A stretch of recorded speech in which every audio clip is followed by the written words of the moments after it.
What's good, YouTube? It's your boy Live, and I'm back out here with another legendary video.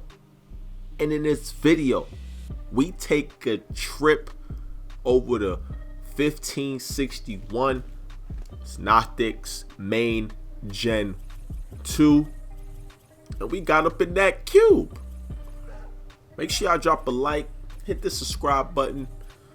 If we receive over 100 likes, I will give away 2 random mechs on 2 random servers. Alright, 2 different servers, so it gives you guys 2 different chances to get those mechs. Alright, I hope you guys enjoyed the last mech. A guy sent me a message that he got it. Definitely appreciate the support, man. Don't forget to hit the bells so you know every time I drop a video, every time I go live, man. Let's get into the video. So with a Gen 2 cube getting wiped and them losing a Gen 2, I found that headed back to my main Gen 2 was the play. Alright, so I got these turtles over here, fully healing those, got those thrown out, set up, chilling. They all cap turtles pretty much with over 65, 66 levels in them. Hopefully we can get a few more before we throw them out on somebody's tower. Alright. Also got some hawks over here too as well, but the grind is definitely important, man. You guys got to keep grinding, keep pushing forward. As you guys know, these tames definitely get used up really quick, so definitely want to keep them going crazy. All right, I usually put movement speed and health in the hawks. I leave them there for like another 10 hours and they'll be all healed up, cryopod them joints, and we'll be able to go to war and get my kit back, man.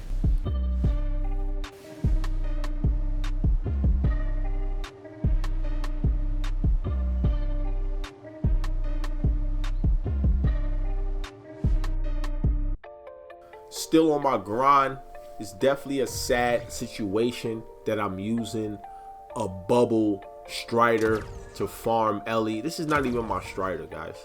You guys know how long I've been grinding on this game, how many harvesters I tamed, and somehow every couple months I end up with 0 Striders. All right, the last time I had a bunch of harvesters parked on 1106, a bunch of bots, cowards that refused to fob, meshed in and went over there and killed half the Striders, and it was super annoying. All right, I think I had one on Ab, and then somebody got that killed, and I had one last harvester, one last one, chilling on Gen 2, and somehow I came back and it's not there. All right, so I'm back to 0 harvesters, which is super annoying. I gotta fly around Gen 2 and find me another high level. Alright, and the worst part about using someone else's Strider is you just never know what they have on it, or this might happen. You might get an aggro on a annoying Void Wyvern. If you guys don't know, man, if you get an aggro on this and you don't have a tech rifle or anything, this thing can kill your Strider. Alright, it's very annoying. So make sure you keep a tech rifle on you when you guys are farming Ellie out here on the Strider. I like to have a kit most of the time, but I was just trying to get some Ellie real quick. As you guys know, the biome is not really up all the time. Alright, so when they're spraying that annoying void stuff, all you gotta do is shoot them with a tech rifle, about a clip or 2, and they should die. This was a 190 void, so it took a little bit longer to die, but at the end of the day, it still died, and we was able to get back to that Ellie grind. All right, with all the mechs that I crafted, we just need to keep Ellie on deck.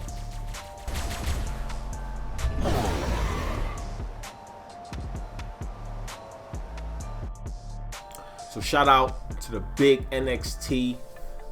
It was a cool little play being made while we had the fob on 607 center. I guess these guys was porting a ton of stuff over here to Gen 2, and we got word, and a fob was set up over here.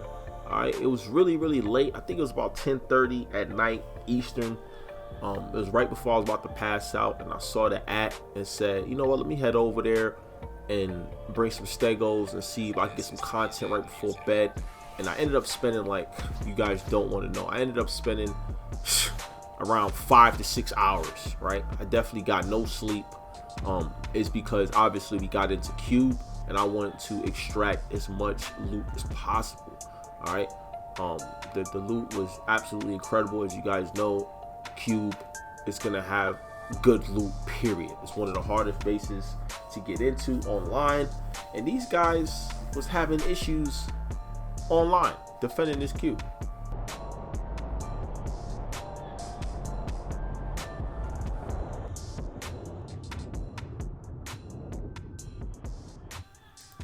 So I pull up to the Cube and I'm just looking around to see what we got going. The boys had a whole ridiculous fob set up outside this Cube. Shout out to these boys, man. They're incredibly smart. They had the whole bottom spammed off. We had turrets everywhere outside. They pretty much was stuck within the Cube. It was pretty much nothing they could do. All right. And I was pretty much getting some stegos ready so we could start the soak.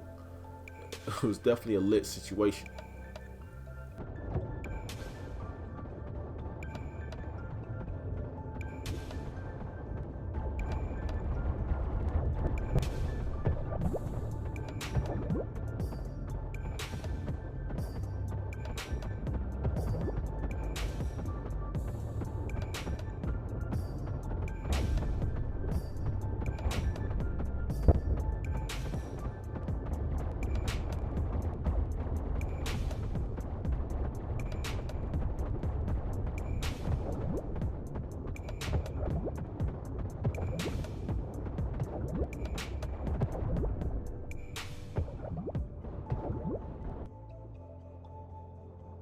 So I first started soaking with the all black NXT stego, and it was pretty toxic. I think I pushed one of these cubes on Vanquish, the Deddy server, but I haven't pushed one on official, so I had to get used to things. All right. It was pretty annoying knowing that they can net. We didn't have the mammoth here, but as you can see, man, the Basilo was soaking the whole entire wall. It was pretty OP. I was absolutely excited to see that, knowing that I got a couple bassies for the next time we push a cube. All right. So yeah, got netted and instantly tried to get back on the stego and just got clapped. All right. So you definitely want to have a mammoth in some type of vacuum chamber when you're pushing this cube. That would be my advice, or you're just gonna get netted and shelled down by the wall.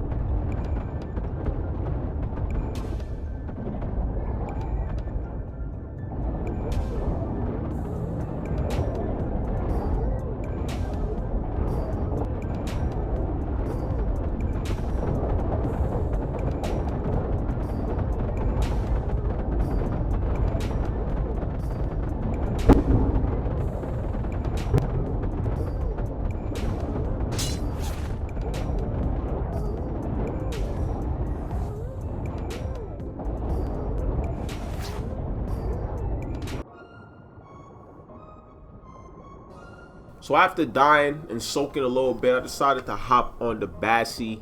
As you can see, we were really deep with the mega in that joint, man. Shout out to the boy, the Rewind. He was up in there real deep.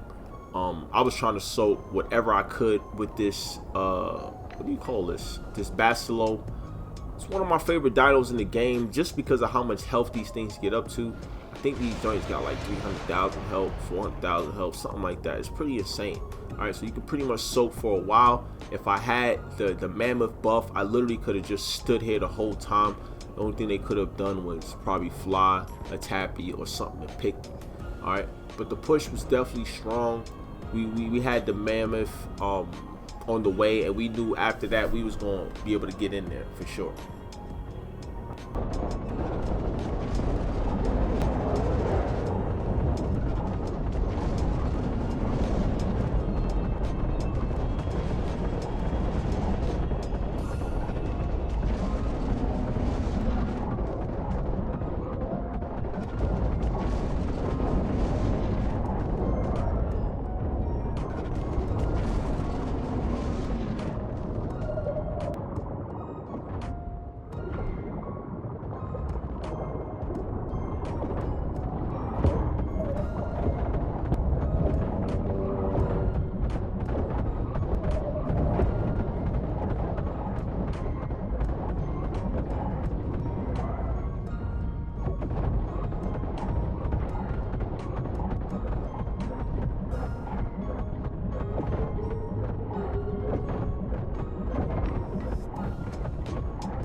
ended up getting a Noglin in the base just to see exactly what was left and what they had. As you can see, this base was fully decked out with capped out deadies of all types of resources.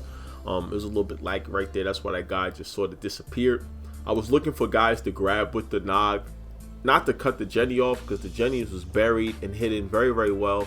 Even after we wiped them and had all the beds destroyed, we still took a while to get the Jenny out. All right, but the grind definitely continues of me looking around to see what's going on up in here, man. Exactly what they have, how many vaults, cryo fridges. You can only imagine this was absolutely loot lake. All right, I know guys that got out with 714s and definitely some really, really good loot. Cryo fridges of tames. It was just pretty insane. All right, so yeah, man, the Noglin Scout was definitely a good play. I didn't grab anybody, but it led me into this little back area where they had obviously tons of tames. It was 2 of these rooms back here, and when we destroyed everything, bruh, it was all capped out. All the cryo fridges was 72 of dinos. All right, so I know a lot of you guys are gonna be asking me for dinos and stuff like that. I really wasn't really catching dinos. I was looking more for the resources, because yeah, I really don't have space to be storing tames right now. I got my own tames that's taking up so much of my cryo fridges, and I wasn't really trying to organize stuff. But yeah, I was trying to grab this guy. He didn't get it, but the Noglin was still a good play, man, just to see what they had in there. All right, and after that, I had to head back to 1106, because after that Noglin died, I needed some more tames to keep the push going. This is deep in the 1 a.m. territory, and we was really right there on the verge of getting in. So after heading back over to 1106, definitely had the momentum to keep this push going, knowing exactly what was in the cube.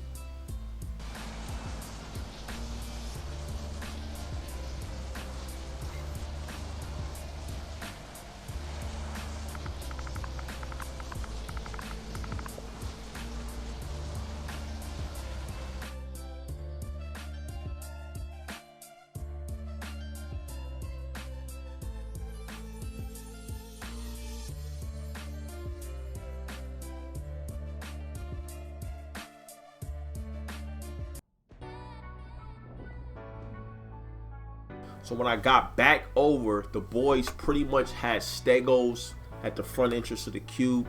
Us destroying that wall right here really helped. The other side still had the wall up, but we was pretty much in there. All right, so I was pretty much soaking whatever I can to get the boys over to the right or left and start getting as many gigas thrown out in here as possible. This was a battle though, man. Like, if you guys don't know, the cube is definitely one of the strongest base locations on R.I.P. If you can get one of these cubes, I would say get this one, because obviously this one was probably available on 1561.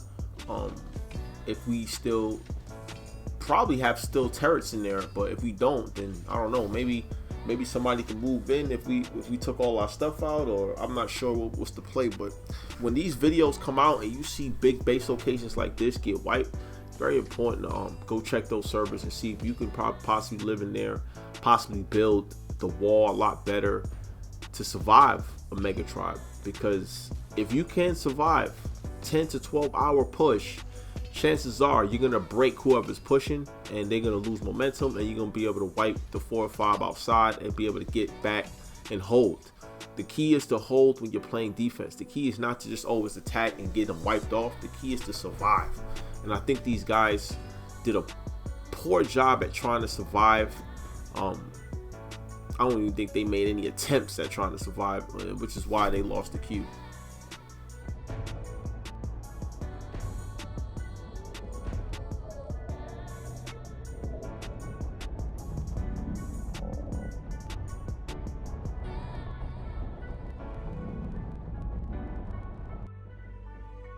So multiple gigas, multiple stegos.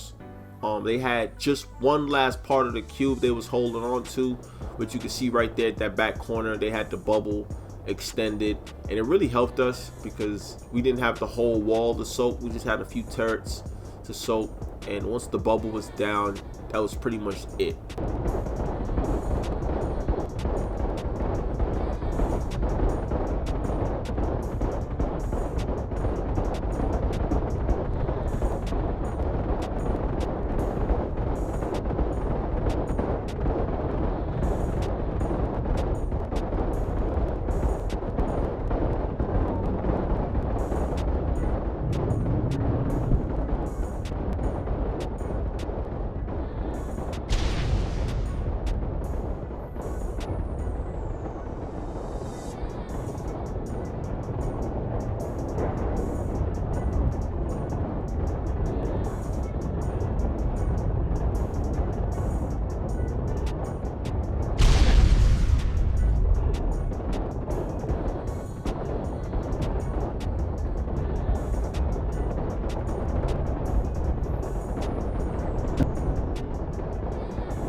with that Giga dead, we had guys rifling out the final shield, bubble, whatever you want to call it. And this is it, man. This is a era coming to an end.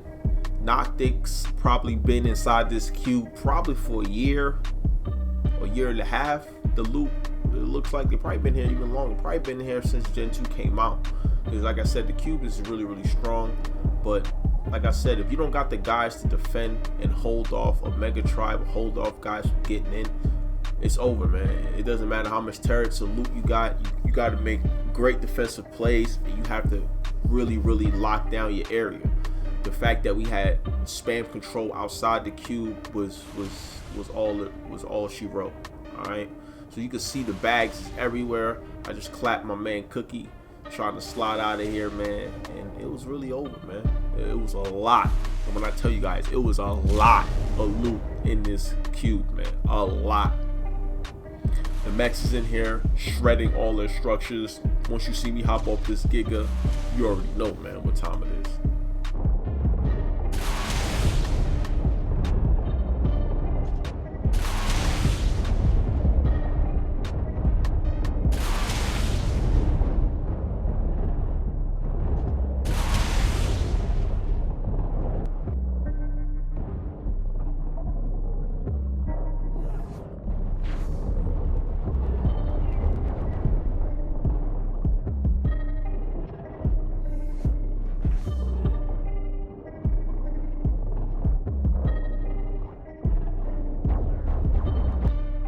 So yeah, that's definitely it for this cube. I got the Hawk on me, and this is the worst sight you ever want to see. If this is your cube right now, is all of your hard work flashing in bags, bro.